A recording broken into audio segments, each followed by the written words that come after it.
Arsenal waa kuwa hurdo u diiday cadowgii gambadhada ugu fadhiyay Totnes Falatassione markaa tahay mid garanaya waxa uu socdo iyo waxa uu goyn karo waxa tahay iyo mid yoolkiisu oo halka ugu dambaysa uu yahay cidna waxba kama qaban karto marka xaaladahani oo kale ay wajahdo Arsenal dhoolla cadayntu xalaal ayay u tahay xilli ciyaareedkan Arteta iyo canaasiirtiisa Totnes Falatassione la kala guranog la kala goosanog laguna sii kala guulaysiog waxa garoonka loo soo galay iyo waxa hawlgalku yahayba sababtoo maxaa yeelay Arsenal waa kuwa garanaya oo gudanaya oo waliba goosanaya saddexda dhibcood ee garoonka loo soo galay nacabku waxa uu soo fadhiistoba markani oo kale waxay yihiin kuwa la jara dhulka oo mar kale yiraahda saamaleylku mar kale ayaanu idin qorno waa saxiix sababtoo maxaa yeelay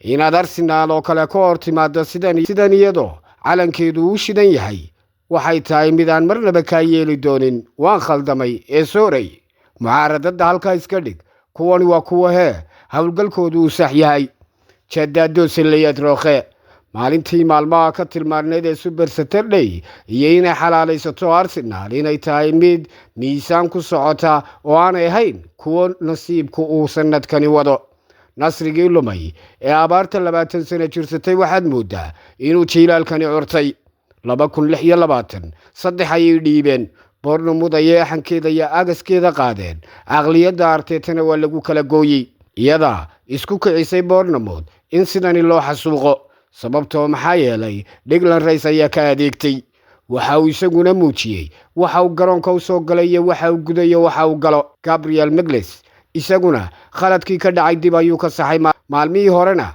waxa uu hasamata bixiyayaasha maalmaha adag balse waa ibni aadan ayuu khaladka u yahay sidaas oo ay tahay maalintii maalmaha ka tilmaanayd nacabkii derbiyada ayuu jiiray Arsenal ayaa guul muhiim oo 3-2 ka gaadhay kooxda Bournemouth kulan ka tirsanaa wareegga 20aad ee horyaalka Premier League oo ka dhacay garoonka Vitality Stadium oo ah mid ka mid ah garoomada lagu dhibo kooxaha qoorweynta guushan ayaa ka dhigan in Arsenal dhibcaheeda ka dhigato 48 dhibcood iyadoo hadda 6 dhibcood ka horeysa Aston Villa oo ku jirta kaalinta labaad halka ay 7 dhibcood ka sareyso Man City oo maalinnimadeena xadda la ciyaari doonta kooxda JU ka lumsan ee Chelsea ciyaarta ayaa ku bilaabatay si adag iyadoo Bournemouth ay goolka loo hormartay daqiiqadii 10aad waxaana u dhaliyay xidiga Evanilson si kasta ha ahaatee Arsenal ayaa si degdeg ah arrinkaas uga jawaabtay iyadoo difaaca Gabriel Magalhaes uu keenay goolka barbaraha daqiiqadii 16aad garbaha inaan idinku sido gadaal laydin adkeeyo waa waxaan garoonka u soo galay ayuu yiri macalinkayguna uu igula soo dardaarmay qaybtii labaad ee ciyaarta wiilka Golden Boy-ga ciyaarta noqday ee Declan Rice ayaa wacdara dhigay isagoo goolka labaad u saxeexay Arsenal daqiiqadii 54aad ku yidhina kuwa dhagaha adag ha kacaan ka hor inta uusan isla isagu ku darin goolka saddexaad daqiiqadii 17aad Bournemouth ayaa isku dayday inay dib ugu soo laabato ciyaarta iyadoo xidiga Elekarow oo gool qurux badan oo banaanka xerada ganaaxa u dhaliyay daqiiqadii 16aad balse taasi kama hor istaagin Arsenal inay qaadato saddexda dhibcood ee dahabiga ee Arteta koodhkiisa jeebkiisa Declan Rice ugu riday guuldaradan ayaa Bournemouth ku hakisay 23 dhibcood iyagoo fadhiya kaalinta 15aad ee kala sareynta horyaalka waa Arsenal waa kuwa raaxaysanaya ee fikta sare saaran ee hadda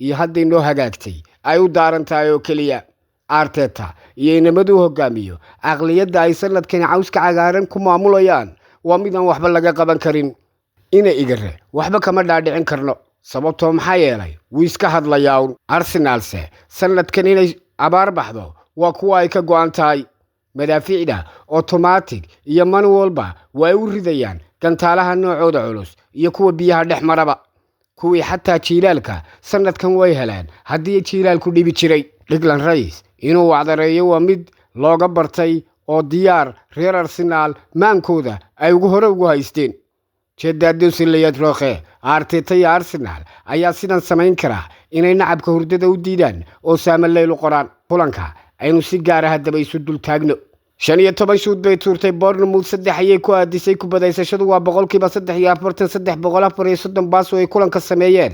257 baas ayaa halkii loogu talagalay ku dhamaaday taakaladu waa 16, 13 faawal iyo 7 koorle.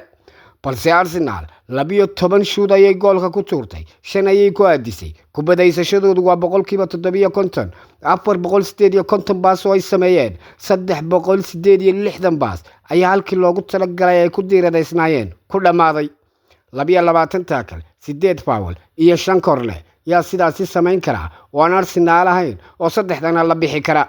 xidigaha si gaar ah isu dul taagno. Martin Odegaard waa Chikator, waa Muhindis, waa Amqari, waa kaga farxiye taageerayaasha Arsenal.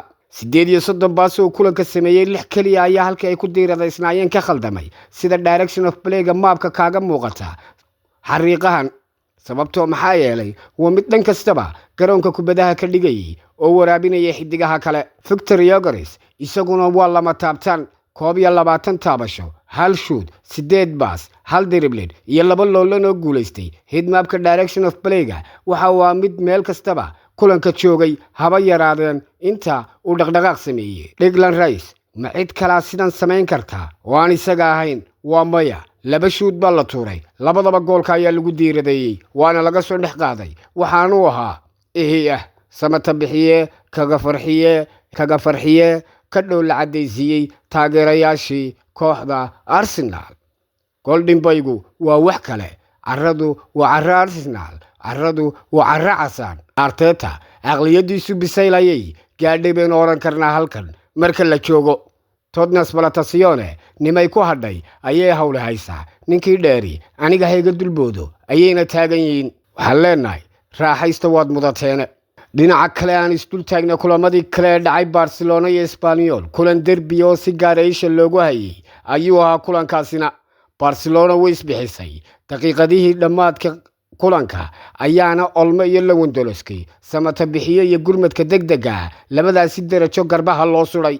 sababtoo maxaa yeelay midna 86 ayuu Olmo ku shubay, 3 dhibcood ayuuna gacanta u geliyay Hansi Flick. Lewandowskina intaasi kadib daqiiqadii 9aad ayuu isaguna ka labaad ku shubay oo yiri soo 3dii kama haysid, xaqiijintana aniga igu abaalmari oo darajada kabtan ayaa waqtigaasi la suray. waxa Espanyol weli tahay mid u dhimban kooxda Barcelona tan iyo 2009. kulankan derbiga iyo kooxahan derbiga ay Barcelona isku yihiin 6160 maalmood ayay sugayaan inay kooxda Barcelona ilinteeda ay cawska cagaaran ku daadiyaan. waa isbaahaysiga derbiga oo dhan. Espanyol mar kale ayaa harageeda lagu tukaday. habeenay islahayd oo la cadeyn bad la bixi doontaa, ugu yaraan madaxaagu kor buu ahaan doonaa ayaa isla la yiri. weli ciyaartu ma dhawa, waana loogu shubay oo inamaaba darajo garbaha loogu sii suday. sidaa Barcelona hayaanka ay sanadkan ugu jirto mar kale 2026 haddii aynu 25 ogeyn ayay weli raaxadeeda u sii wadataa iyo dhoolla cadaynta. kulamadii kale dhacaynaan midya 2 ku sii daro. kooxda Roma Atlanta ayaa harageeda ku tukatay 1-0 kaga badisay. intay daqiiqadii 12aad gool ka dhalisay ayay tiri Roma ay balanigay burburi. difaacana waa laga xidhay, meeshu waa Talyaaniga. sidoo kale kooxda Juventus maalintu waxay u ahayd maalin xun. sababtoo maxaa yeelay 3 dhibcood ayay naawilayeen, balse 1-1 ayaa lagu qabtay. lees ayayna garba siman ku kala baxeen oo isdhaafi waayeen. xubintu waa kariskiyo kala haadintii. anigu waxaan ahay Maxamed Tirike. midda xigta intaynu ku kulmi doono la kala guran la kala goosan laguna kala guulaysi ninkii iska hadlaya ha hadlee waa hogaamiyayaasha Arsenal kuwan xilli ciyaareedku. sida ayaa maana Allah.